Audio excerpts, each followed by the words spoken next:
What is going on, everybody out there in podcast land? Welcome to the latest episode of Sports Frenzy 2.0. I am the Maestro, Kevin Crane. I have a question for you. How is it possible to get a cold when there is blistering 90-plus degree heat just outside the window here at the Sports Frenzy Studios? Well, the Conquistador is down for the count. And as you can tell, I'm barely hanging on. This is what happens when you are together in a truck cab as you start your festival of live music for 2023 this past Friday night. Of course, that means check out the weekend edition where we will have a review. I will have a review for you of Foreigner and Loverboy. But of course, he was sick. Got me sick. I don't know if he got Mrs. C sick. Took a couple days to manifest, but I definitely have the ick now. So you'll have to bear with me as I try to give you the best possible content I can here on July the 26th, dropping Thursday morning, July the 27th, 2023. We don't break promises around here at Sports Frenzy. We promise you a new episode every Thursday morning, every Saturday morning, and that is what you're gonna get, goddammit. Even if I have to get through all this with a box of tissues, over-the-counter flu, cold medicine, and have to limit my beer intake, I am still going to give you the best possible show that I can because you deserve it. Faithful Sports Frenzy listeners out there. So let us get into the week that was in the world of sports. Even though we're not into the NFL season quite yet, this was such an eventful week for the NFL. We're going to start off with professional football. The sale of the Washington Commanders has been approved. Group led by Josh Harris will now take over from Daniel Snyder, and I think all of us, whether we are Washington fans or not, if we're just football fans, are happy beyond belief to get Daniel Snyder the hell out of town. Oh, and by the way, very nice little parting gesture, a parting gift, if you will, from the NFL, a $60 million fine for Mr. Snyder on his way out the door. Vote was unanimous. The sale of the Washington Commanders, $6.05 billion with a B, $billion. Now, of course, right away, we're hearing rumors of name changes again. I don't know how I feel about that. Be kind of silly to change the name here just a couple years after the last name change, but I get it. The Commanders, like the Guardians in baseball, the names just suck. They just suck. So we'll see what happens here with the new ownership group for the Washington football team, now known as, of course, the Commanders. But again, great news that Daniel Snyder is gone. We've got some news in terms of high-profile quarterbacks recovering from injuries. There was a lot of questions about these two guys. A lot. Would they be ready to play for the regular season? What would their teams do, their respective teams do, if they were not ready? Well, good news on both fronts for the Las Vegas Raiders and the San Francisco 49ers. Jimmy Garoppolo passes his physical. He will not be on the PUP list. And San Francisco, this one's a little bit more shocking. We'd heard rumblings and rumors that Jimmy G, maybe that foot hadn't healed completely, but this one kind of blows my mind. He will be on a pitch count, as they say, sharing time on off days with Trey Lance and Sam Darnold. But last year's Cinderella story, Brock Purdy, has been cleared to practice with no limitations. I think it's great news. I am not a San Francisco 49ers fan by any stretch. I do like the team as it's currently constructed. I just hated that old team with Joe Montana, Bill Walsh, the arrogance. Sometimes it gets boring, and we'll discuss this later on when we get to racing. It gets boring when a team dominates. And the 49ers dominated for a good 7-year stretch. And then they ran up against the Cowboys, who dominated for about a 4 or 5 year stretch. Now, you can say what you want about the Patriots. I don't think the Patriots, even though they won all those Super Bowls, dominated, because they lost a lot of Super Bowls. The thing was, they dominated the AFC. They pretty much were a lock to get to the Super Bowl, but once they got there, it was pretty much a coin toss as to whether or not they were going to win. But what I'm saying is, it gets boring when the same team, the same person. You could talk about tennis. You can talk about, again, driving, which we'll discuss in the next segment. You need a little bit of variety. You need to mix things up a little bit. So I like this San Francisco team now with the underdog, Brock Purdy, with the great defense. John Lynch, of course, the general manager, coming from my beloved Tampa Bay Buccaneers. Smart GM. Arguably the smartest general manager in the NFL, has put together a fantastic team. Deebo Samuel, Brendan Ayuk, George Kittle, now with Christian McCaffrey in the backfield. How can you not be fascinated by this team? And along with the Philadelphia Eagles, put them, basically, just put those two teams in, just like last year, put them into the NFC Championship. Because honestly, the rest of the NFC is trash. The AFC, completely different story. The AFC is going to be a blast to watch. The NFC, not so much. Then we move on to money. Money. Right before training camps get really kicked up into high gear, lots of players signing deals. Short-term, long-term, relatively small money, and astronomical record-setting amounts of money. Let's start small, work our way up. Shall we, kids? As if the Baltimore Ravens backfield situation wasn't convoluted enough.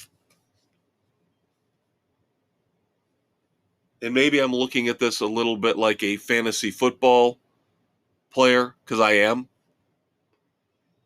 But last year I got burned because I'd heard, J.K. Dobbins has recovered completely from his knee surgery. He will be the man. He will take over in the backfield. And then it was just hit and miss who was going to carry the ball week in and week out. Gus Edwards. I don't trust John Harbaugh and that offense at all. I don't care if you're talking about the passing game or here with the running game. So now they bring in Melvin Gordon. on a 1-year, $3.1 million deal. Again, muddies the waters.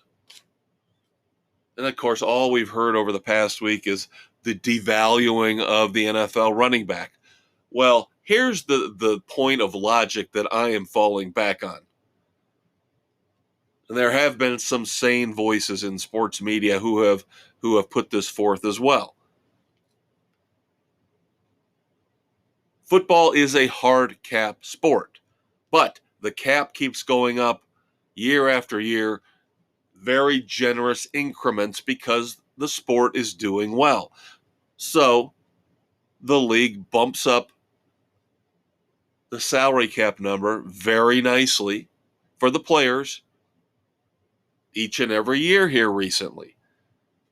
But the teams get to choose who gets the money.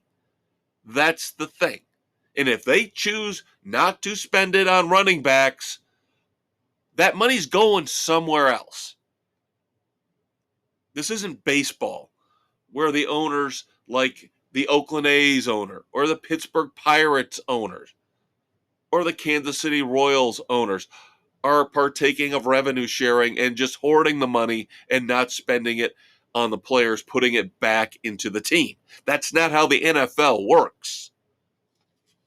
So this whining and bitching and pissing and moaning from the running backs is getting a little tiresome already. Because basically they want to take money away from the quarterbacks or the stud defensive players or the stud offensive linemen to pay them. Communism at its best. Spread the wealth. How dare you decide one position is not as important as the others? How dare you? So what's going to happen when the running backs, if they get their way, start getting paid more money, but that money's coming out of the pockets of other players on these teams? Again, if it was baseball, maybe you'd have an argument because of the inequity among the franchises. But for the most part, in the NFL, all the teams try to max out as best they can. Maybe they take a year or two off to regroup before they push that number up to the salary cap limit. But somebody on that team's getting paid. And I'm just sorry it's not the running backs. But these teams are making these decisions to pay the players they're choosing to pay.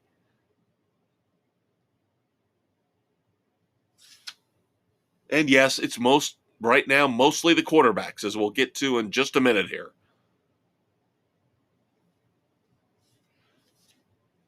And speaking of which, little loophole in the franchise tag wording verbiage that a lot of us did not realize, because the deadline to sign anybody on the franchise tag to a long-term deal passed.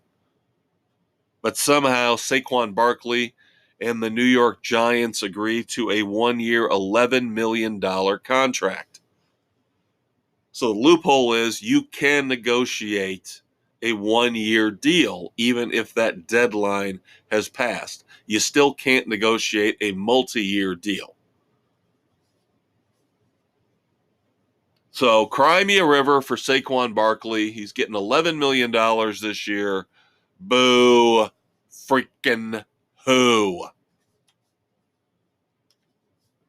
You had 1 year where you were completely and totally healthy here recently, Saquon. Yes, you were great, but let's not act like you have been Mr. Dependable throughout your career.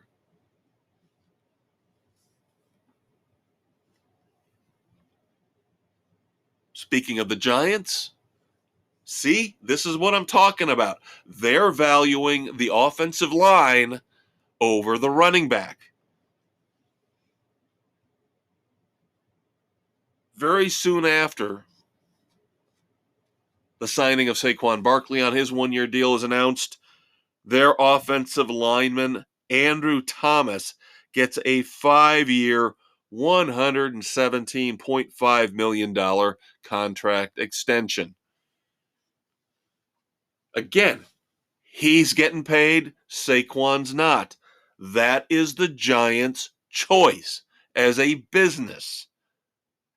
They're choosing to pay this employee this position over that employee and his position.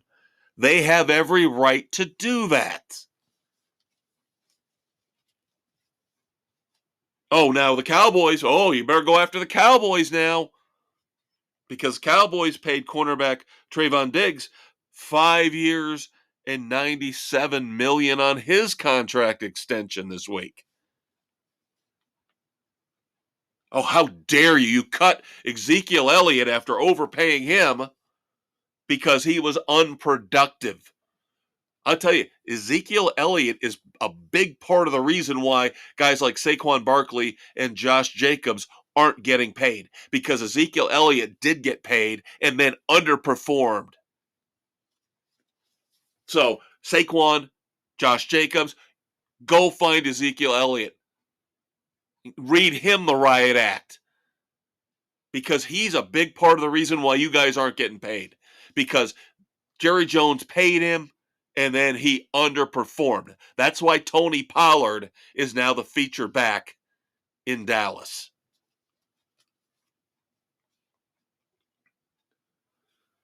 But the biggest contract news of the week just hit here within the last 24 hours.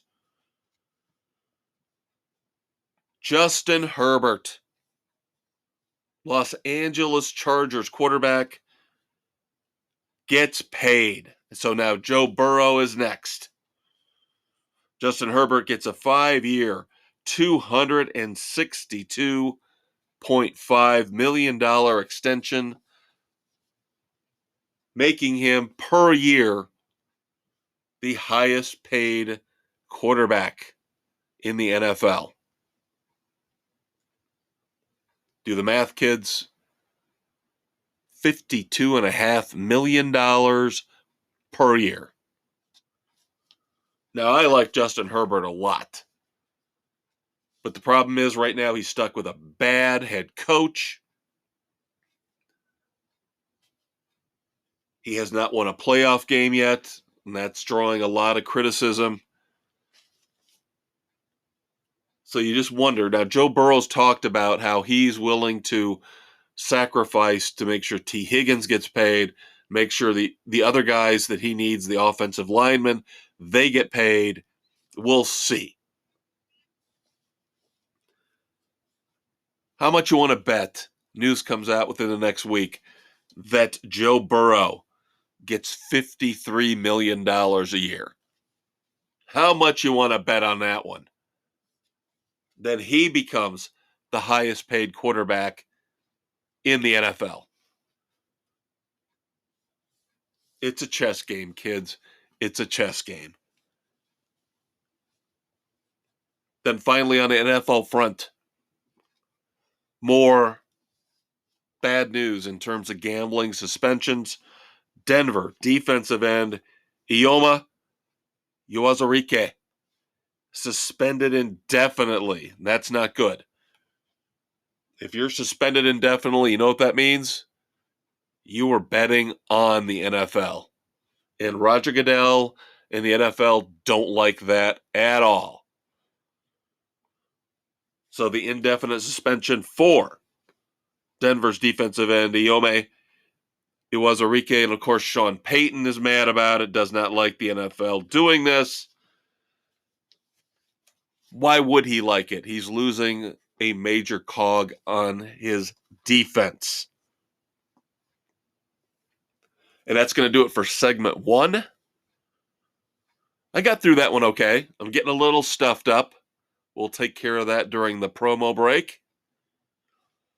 We will come back with not a lot of baseball to talk about. Very mellow week in baseball, but next week, boy, will we have a lot to discuss as the trade deadline is looming. We got NASCAR, of course, to discuss, recapping Pocono, looking forward to Richmond. And of course, some dumbasses and some very significant moments of silence. So, 2 more segments left. I'm the Maestro. This is Sports Frenzy 2.0. We'll be right back. This episode of Sports Frenzy 2.0 is brought to you by the Bills Mafia Marital Aid Company, because when you are down and out, we'll bring you back up and in the game. Sports Frenzy 2.0 on Spotify, Anchor, Google, Radio Public, Pocket Cast, Breaker, Apple, Overcast, Castbox, and Stitcher. All right, everybody, welcome back. Sports Frenzy 2.0 with the Maestro, Kevin Cranes, flying solo this week as we have some kind of illness running rampant through the Sports Frenzy family. The Conquistador down for the count. I'm barely hanging on, but I will get you through an hour and 15 minutes of the best of the week that was in the world of sports.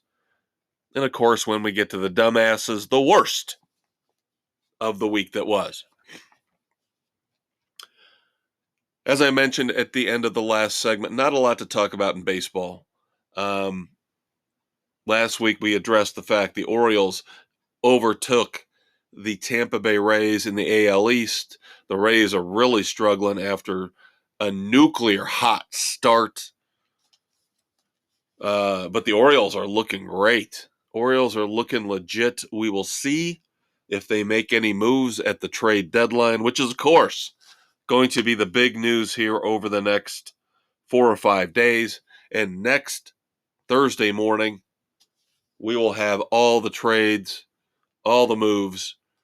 We will recap them all for you on next week's episode. Talking about our local teams, the teams that we root for. The Chicago Cubs, my team, 49-51, trying to get back to 500. Third place in the NL Central, 6.5 games behind the Milwaukee Brewers as I record tonight, Wednesday, July the 26th. This will, of course, hit tomorrow morning, the 27th, on Spotify, Google, Radio Public, Pocket Casts, Apple, Overcast, Castbox, Amazon, Audible, iHeartRadio, and for another month, our beloved Stitcher.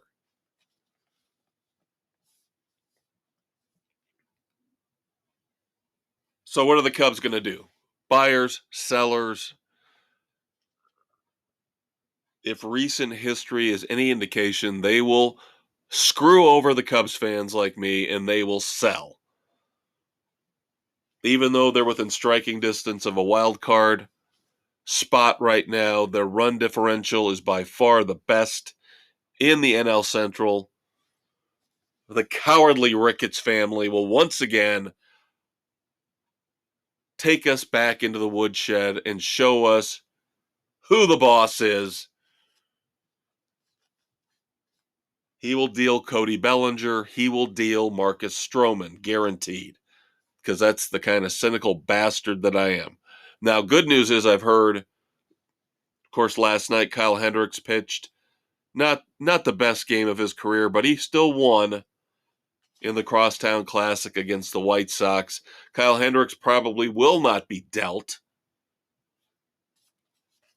The team does have a very reasonable option on him for 2024. And that's good news for me because I love Kyle Hendricks, one of my favorite all-time Cubs. But I don't want to see Cody Bellinger go. He's been a fantastic addition to this team. He has played like he did when he was an MVP with the Dodgers. Of course, people are going to argue and say, well, he's on a short-term deal. His value is sky high right now. Why don't you trade him? Because then you're giving up when you shouldn't give up. You shouldn't have given Ian Happ $20 million a year. How about that? Ian Happ, what a joke. What a joke. I don't care if his on-base percentage numbers look good. His power numbers are abysmal compared to what he was doing a couple, 2-3 years ago. Oh, but now he's figured out how to take walks. Yippee freaking skippy. He's still only hitting 240, 250. But no, Cody Bellinger, we got to get rid of him. Again, I'll say he's on fire, like nuclear fire. Do the whole Oppenheimer thing this week, right? Because Oppenheimer and Barbie were the big hits at the box office. Cody Bellinger has been playing phenomenal baseball as of late. And of course, they'll end up trading him. Now, Stroman doesn't bother me as much. We've kind of seen the best and the worst of Marcus Stroman this year. And the minute you started to hear rumors about, oh, he could win the Cy Young, he's pitching so well, what happened? He came back down to earth, and now he's just been okay. And of course, he's going to want a massive contract extension. He's going to want something in the range of, I would imagine, bare minimum 25 to 30 million a year on a long-term deal. I wouldn't give it to him. So you want to trade Stroman, trade Stroman. But don't trade Bellinger. Don't tear up the bullpen.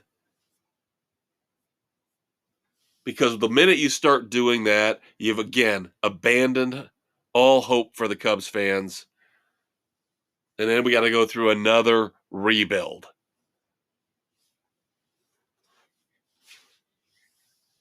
What, do you think the Cubs are going to go after Shohei Ohtani? Ha, my ass. My ass.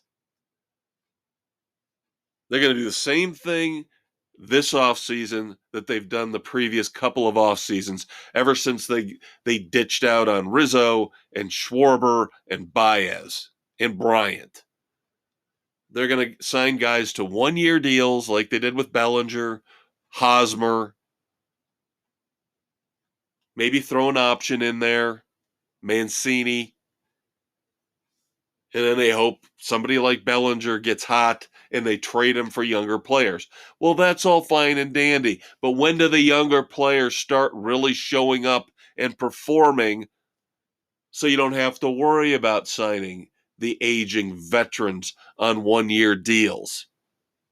Christopher Morel, again, I'll say it again, so much fun because of Oppenheimer.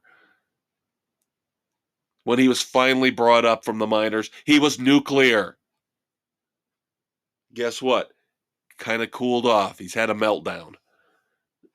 Now, he jacked a home run last night, but he was on pace to really, really set the world on fire. There I go again. So Morel's fine. Steele is fine. So you got nice young pieces there. But what about all these players that we acquired when we ditched Schwarber and when we ditched Bryant and when we ditched Rizzo?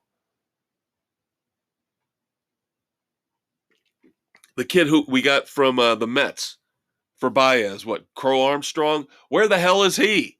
If he was so goddamn great, where the hell is he?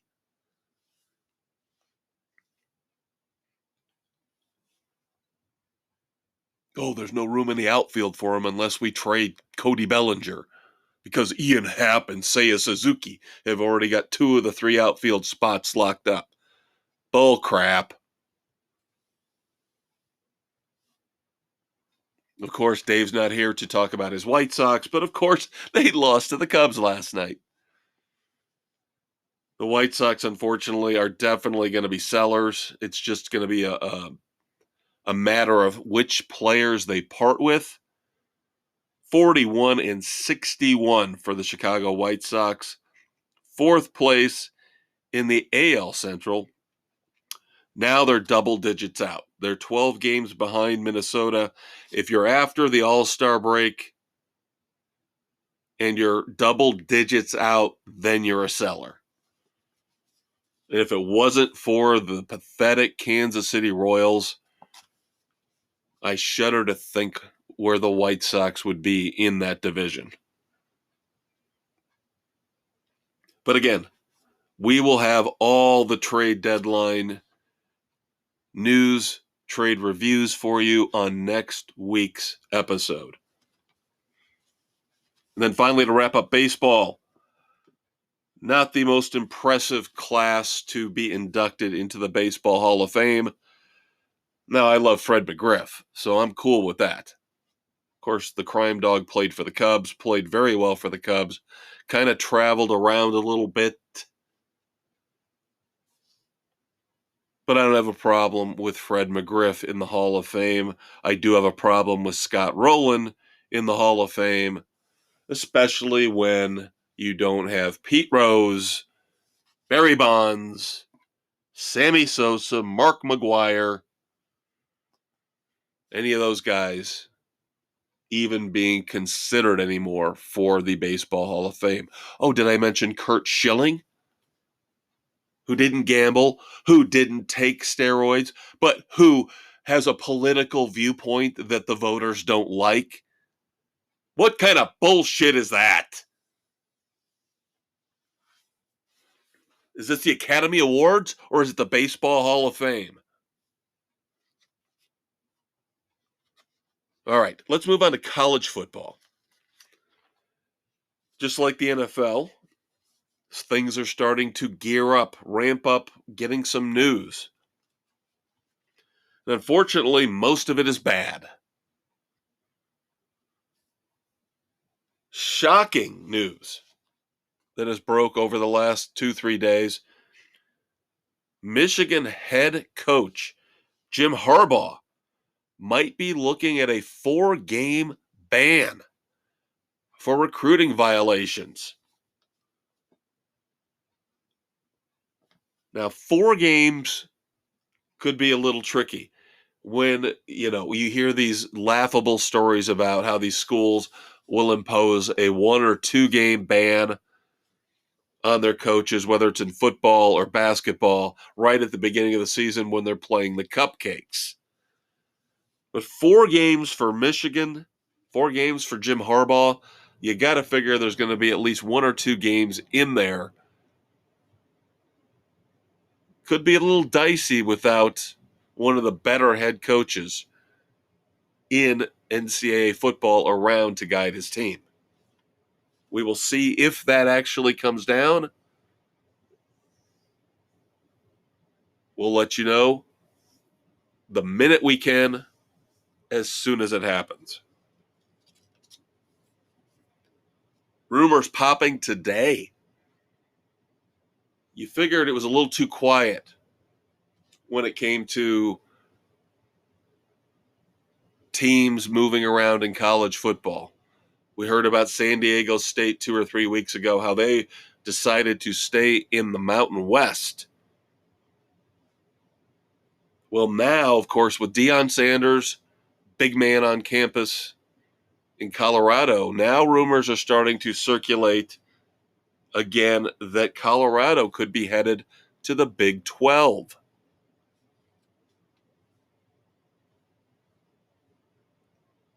Here locally, Notre Dame just getting ready to start practices for the upcoming season.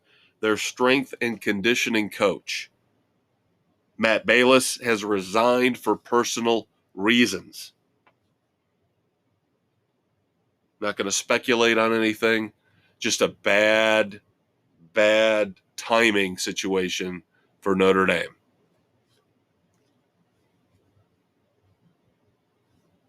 Florida A&M, how about this?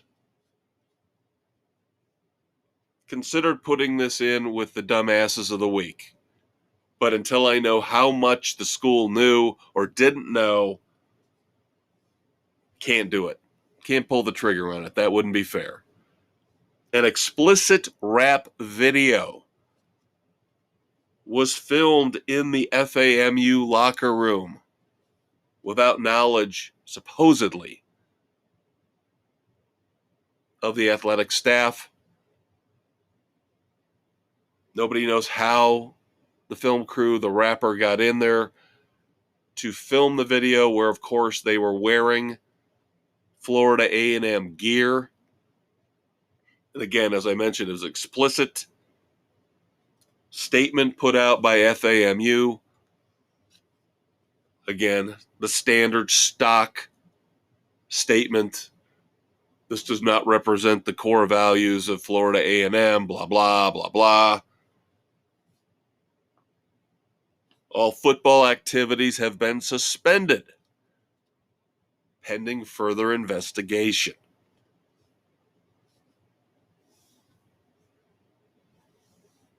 Now, in a sad turn, loosely connected to college football, of course, we all know the awful, terrible, nasty story of one Aaron Hernandez,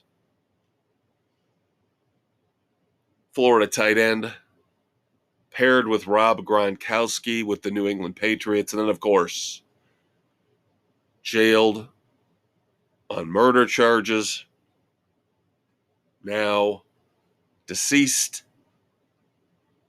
Well, his older brother, DJ,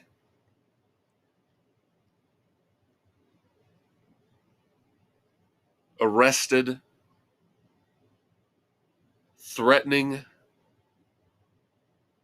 possible shootings at UConn, threatening to kill anyone who profited off his brother.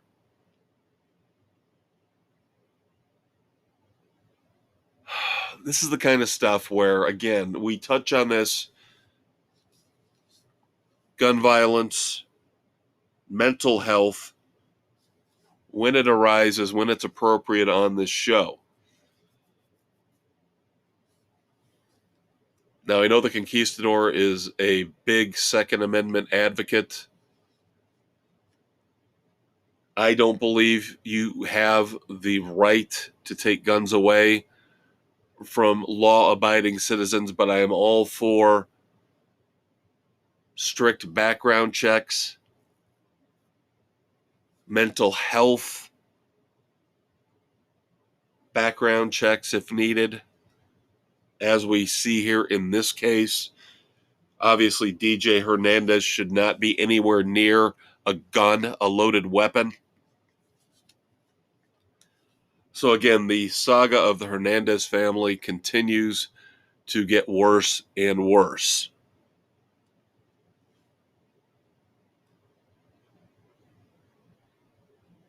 Now, another sad story. I hate to go from one sad story to another.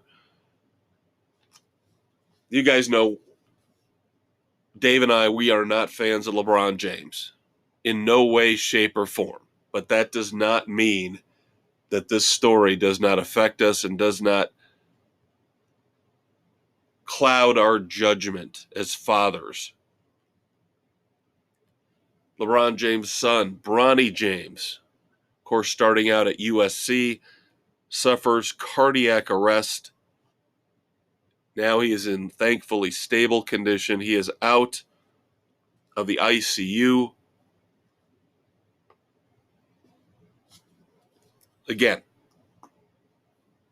we can be cruel. We can be mean because we call things like we see them, but there are certain things that are universal. And no father would wish this kind of trauma on LeBron James. We hope Bronny makes a full recovery, and dare I say it, if it works out, hopefully they get to play together in the NBA. We'll call LeBron James out when he does stupid shit, which he tends to do a lot. But in this case, thoughts and prayers, Sports Frenzy 100% behind LeBron James, hoping that his son Bronny gets well soon.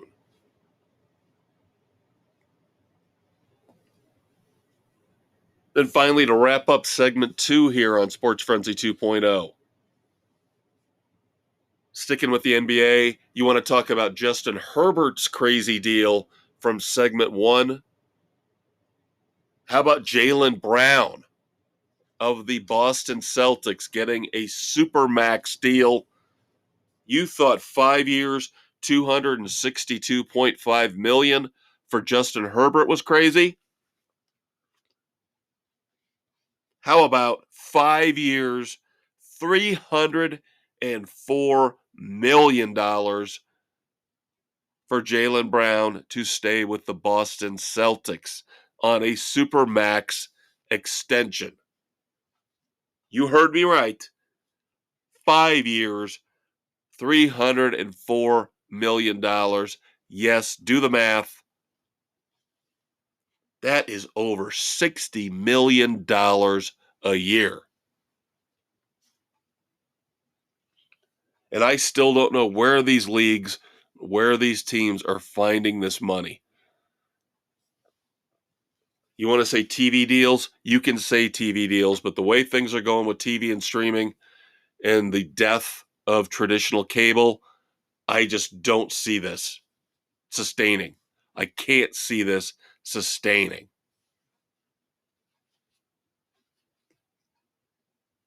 Prices are going to start going up. People are going to start turning it off. And then these leagues are going to be stuck holding the bag for all these massive contract extensions. I'm just worried about the viability of these leagues in the long term when they do these crazy, crazy contracts like this. But that is going to do it for segment 2. I know NASCAR's coming up in segment 3. I've got a couple of our panel members waiting on their picks. So I want to try to give you all 8 picks for the Cookout 400 at Richmond. So, going to take a break here, clear out all the phlegm and the snot so I can give you a phenomenal third segment with all of our NASCAR picks, talk about the British Open, moments of silence, and dumb asses of the week. I am the Maestro, Kevin Crane. One more segment left, kids, but it'll be a doozy. I'll be right back. Hi, my name is Kyrie Irving, NBA superstar of the Cleveland Cavaliers. The Boston Celtics. Brooklyn Nets. Dallas Mavericks. And while I may leave a trail of wreckage wherever I go, I still like to spend my off time listening to Sports Frenzy on Spotify, Google, Radio Public, Pocket Cast, Apple, Overcast, Castbox, Stitcher, Amazon, and Audible. And if you don't like it, it's not my fault. It's your fault. Hell, nothing's ever my fault. Kyrie is never, ever wrong, people. All right, everybody, third and final segment here, Sports Frenzy 2.0 with the Maestro, Kevin Crane, as some kind of wicked disease tearing through the Sports Frenzy ranks. Conquistador is out. I'm on the verge of being out. But we're still going to plug along and get through this episode for you.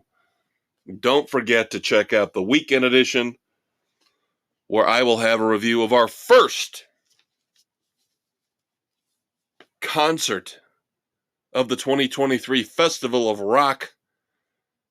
6 straight weekends of rock shows to review on the weekend edition, starting with Foreigner and Loverboy this coming Saturday morning, July the 29th.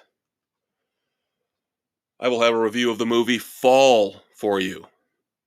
And I will review season 16 of It's Always Sunny in Philadelphia and discuss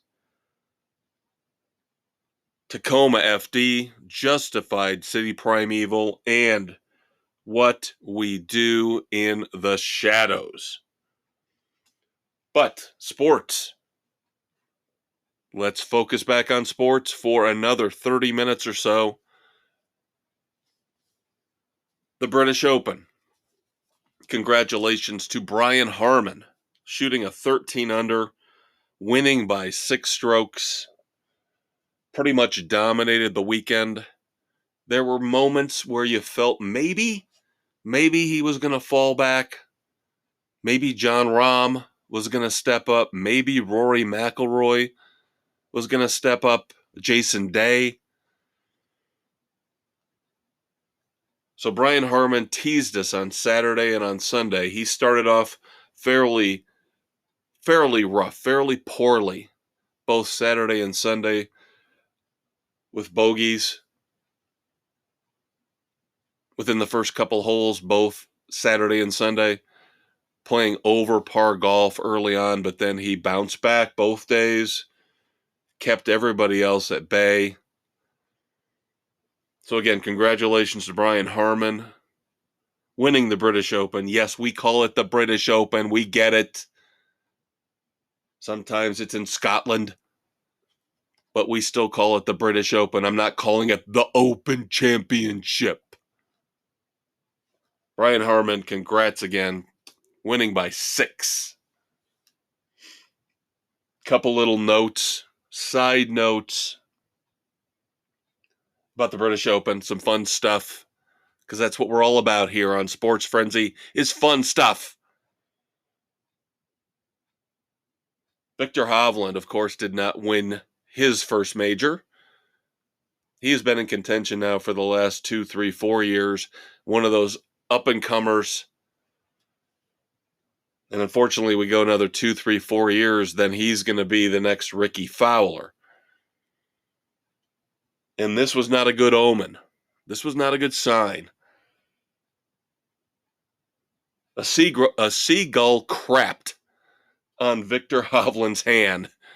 I believe it was during Friday's round, maybe Thursday's. But yeah, a seagull took a dump.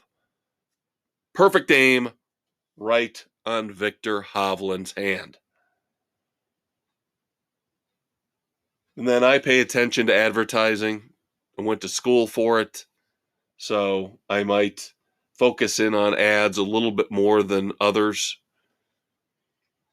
How about that awesome PGA Tour Superstore ad featuring Carl Weathers as Chubbs from Happy Gilmore with his big fake arm and hand? I got a kick out of that. I thought that was fun. Not very impressed anymore with most of the advertising that I see, even during the Super Bowl, but that one caught my eye. I did like that one very, very much.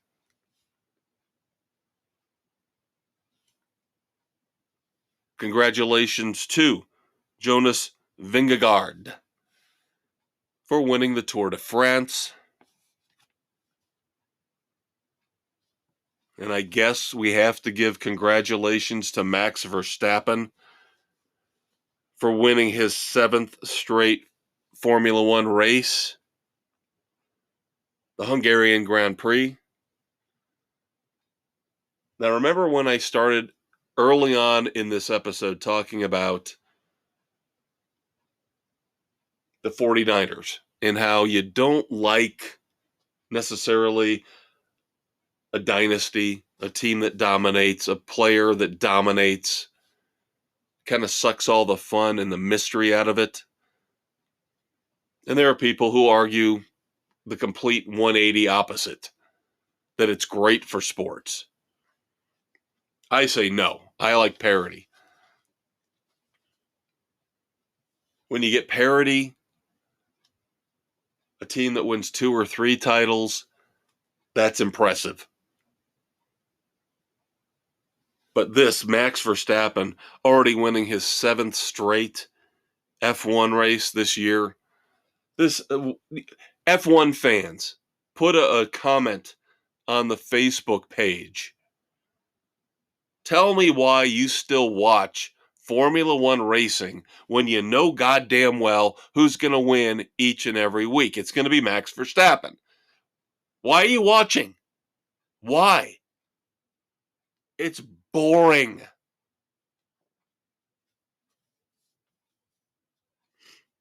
Now, what's not boring is SRX racing, as I segue very gently into NASCAR and other racing. Race 2 in the SRX series. Now, they had to run at Stafford Springs for the second consecutive week because of flooding up in Vermont. They couldn't run at the track they originally wanted to up in Vermont. Catastrophic, terrible flooding up there. So Stafford Springs got to host not only the first, but the second SRX race of the year. And I called it last week. If it wasn't for lightning, if it wasn't for weather shortening last week's race, the SRX race number 1 at Stafford Springs, which Denny Hamlin won, he would not have won if they had run the full lap requirement. There's no way he would have held off Ryan Newman. Ryan Newman was coming. Ryan Newman has figured out, at least at Stafford Springs, how to run these SRX cars. Well, guess what? They ran the full race the second time around, and guess who won? Yes, Ryan Newman won. Now, Ryan Newman has got to have a stranglehold right now with 2 races down out of 6 among the 8 full-time SRX drivers. He's got to be way out in the lead for the title this year. Finishing second and then first. Got to have a pretty sizable lead over the other 7 drivers for the SRX 2023 season title.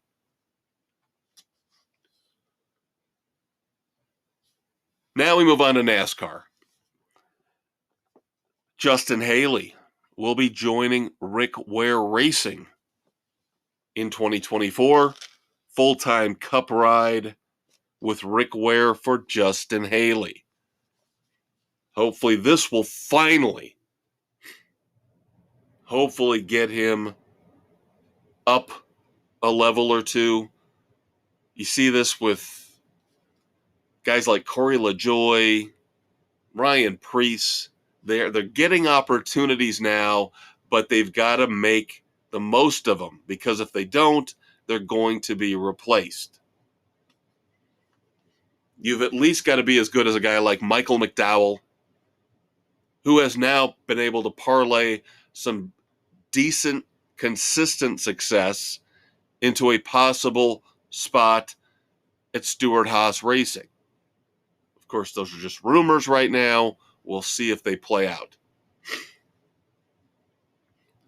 But these young drivers are getting the opportunities now with big teams. They've got to start cashing it in and making the most of it. Now, of course, Pocono. Recapping the Pocono race, the highpoint.com 400 this past Sunday. Once again, I'll say it. I told you so. One of the easiest picks of the year in racing is taking Denny Hamlin at Pocono. Yes, he had a victory taken away from him last year. But what did he do this year? Came right back and won at his, in my humble opinion, his best track. Look at the numbers. He will end up being far and away the all-time greatest driver at Pocono. William Byron, of course, had the pole. And then, of course, there's the complaints, the whining, the bitching, the pissing, the moaning about Denny Hamlin drove too hard when it was him and Kyle Larson. If you watch, now I will preface this by saying, Denny Hamlin is a whiny little bitch. When you race him hard, ask Ross Chastain. Denny doesn't like it. Denny doesn't like it when you race him hard. But when he races somebody hard, somehow it ends up being, oh, it's just racing. No big deal because I won. Now, I will say this year's Pocono race, he didn't do that much. I didn't see there was a big problem with how he raced Kyle Larson. Of course, Kyle Larson now, he's turned into a little whiny bitch. And he says, well, I guess I'm just going to have to race Denny differently from now on.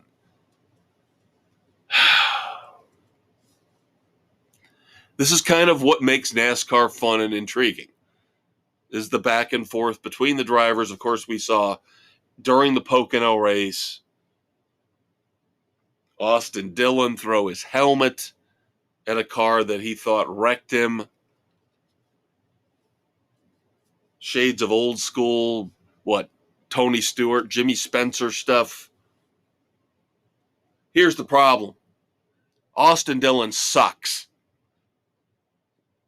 It's nobody's fault but Austin Dillon for the failures of Austin Dillon. Austin Dillon got handed a ride on a silver platter, got the golden ticket because he's related to the car owner. Nepotism at its finest. And he still barely, maybe, possibly is in contention for the playoffs every year. Not this year. He's going to have to win a race. There's no way he's pointing himself in. No way. But again, selfishly, congrats to Denny Hamlin for winning at Pocono because I picked it. That's 2 winners in a row for me and for the Conquistador with Martin Truex and now Denny Hamlin at Pocono. So, you might ask, you guys are hot, nuclear hot, yes, another Oppenheimer reference. Who are you taking this week? Well, I can't give you the Conquistadors pick because, again, he is sick. Still a couple hours before our pick deadline. He has not gotten his pick in yet. Amazingly, his wife, Mrs. C, hasn't got her pick in yet either. It's a conspiracy to drive me crazy. But we have 6 RR8 panelists with their picks in. So let us tell you for race 22, July the 30th, 2023, who we're picking to win the Cookout 400 at Richmond. Now, the elder statesman has had a phenomenal year in terms of points. He's got 3 wins.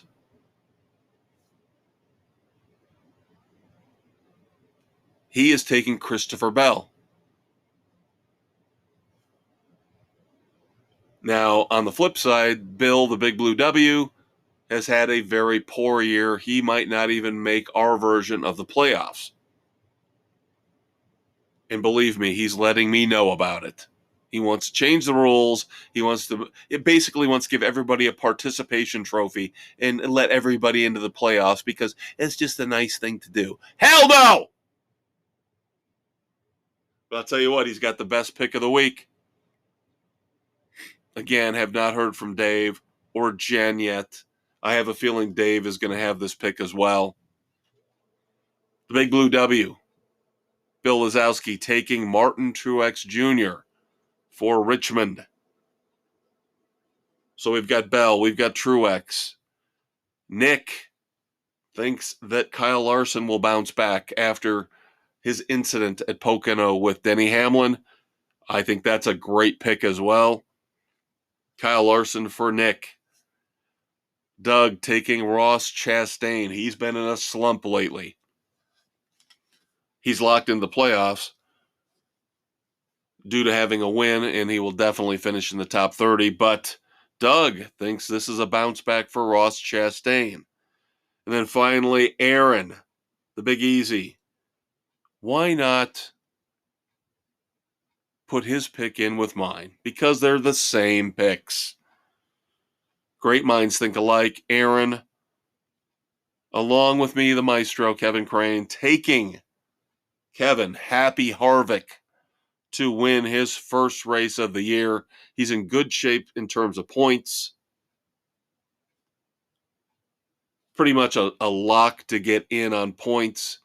It would take a disaster for him not to get in on points. But why not win a race to make sure you get to the playoffs? So Aaron and I take Kevin Harvick for the Cookout 400 at Richmond. Check out the Facebook page. Thursday night, July the 27th, I will post all the picks, including Dave and Jen's selections. All right, it is that time. We have to discuss death, the passing of significant people in the world of sports. It looked like it was going to be, thankfully, a slow week until just a few days ago. Passing of Johnny Lujack, legend for the University of Notre Dame, Heisman Trophy winner, played for the Chicago Bears, of course. Thoughts and prayers to the family and the friends of Johnny Lujack. And then it's a shame Dave's not here, and I'm sure he'll talk more about this next week. Last night, watching the first game between the Cubs and the White Sox, we were told that Blackhawks owner Rocky Wirtz had passed away. And of course, he shepherded the team to 3 Stanley Cup titles. So a massive, massive loss in Blackhawks Nation. Owner Rocky Wirtz passes away.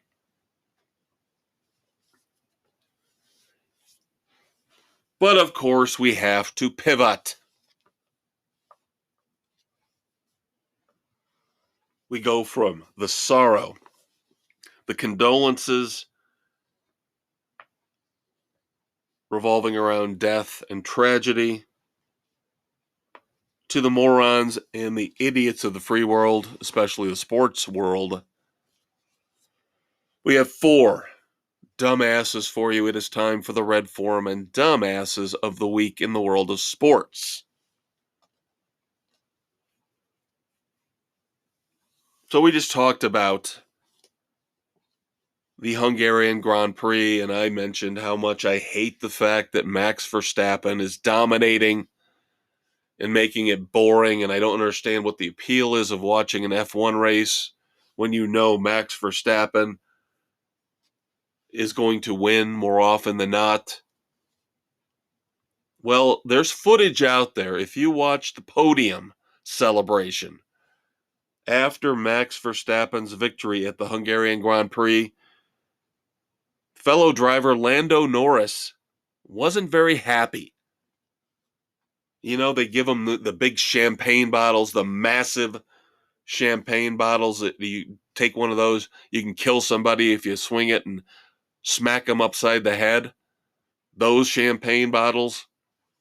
Well, Lando Norris, you can tell, deliberately takes his, raises it up, smashes it down on Max Verstappen's Hungarian Grand Prix trophy and destroys it.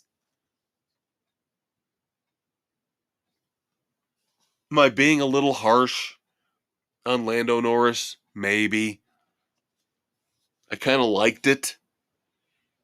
But at the same time, don't be a little spoiled brat, sore loser bitch. You got beat. You might not like it. You might be frustrated with it. Breaking the man's trophy, not cool, dude. That's a dumbass move, in my humble opinion.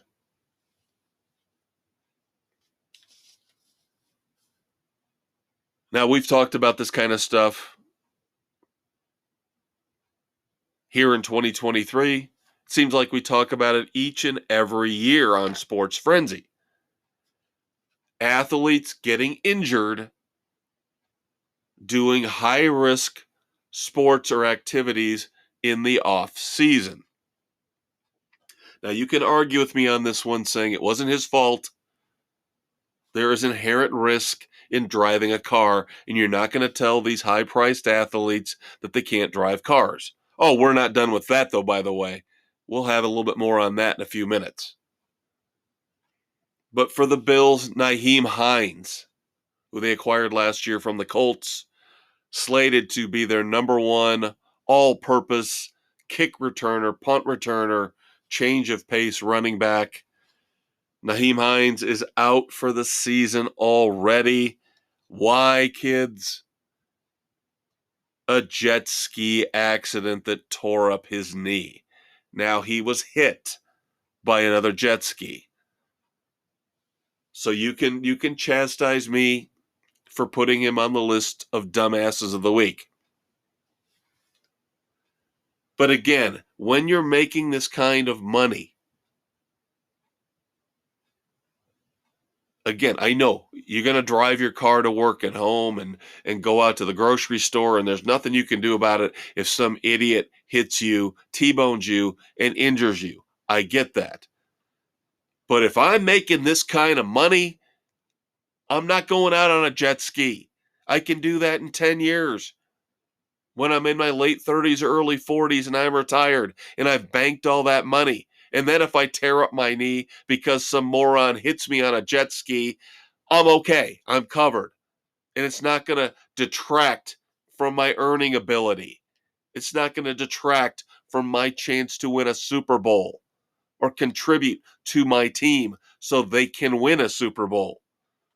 I still don't like it when high-priced athletes, yes, I'm talking to you, Chase Elliott, put themselves in these positions. Wait until your earning days are over. Then you can go out on a jet ski, shoot heroin while you're banging a prostitute. Okay? But don't do it when you've got this small window of opportunity to make big-time bank. It's just a dumbass move.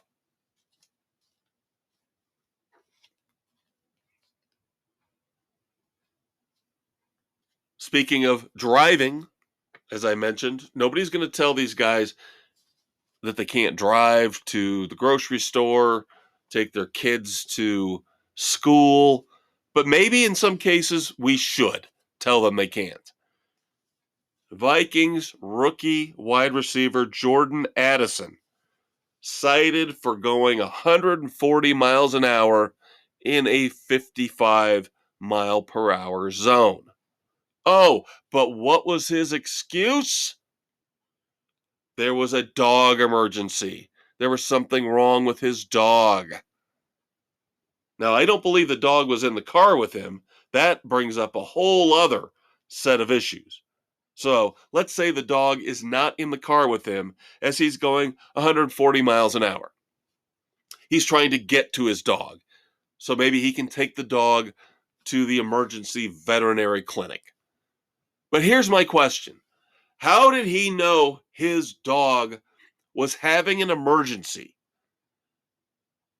Did somebody call him and tell him this? Well, then why couldn't the person who called him and told him that there was a dog emergency take the goddamn dog to the emergency vet clinic? Why did Jordan Addison feel the need to put lives in danger by going 140 miles an hour?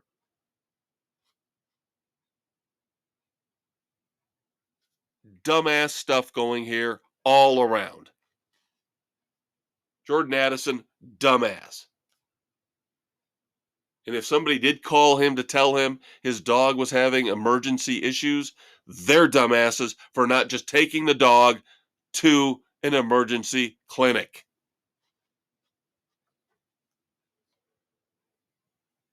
And then finally, our final dumbass of the week, let's stick with professional football. Now, I'm not going to call out Colts safety Rodney Thomas II, but I'm going to call out his dumbass father, Rodney Thomas I.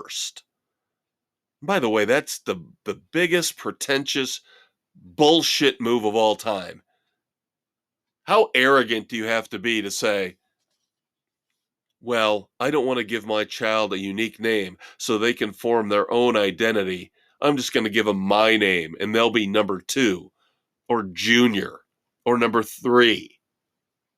Look at George Foreman. As nice of a guy as he seems to be, naming all his kids George, what an arrogant move that was. But I digress. The father of Colts safety Rodney Thomas II.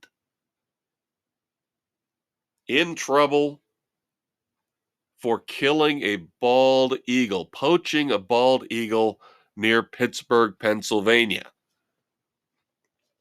Now, protections for bald eagles have been relaxed as they've come off the endangered species list, but still, hopefully, federal guidelines will kick in because local guidelines just call for a small fine, but federal guidelines for poaching a bald eagle are much more strict.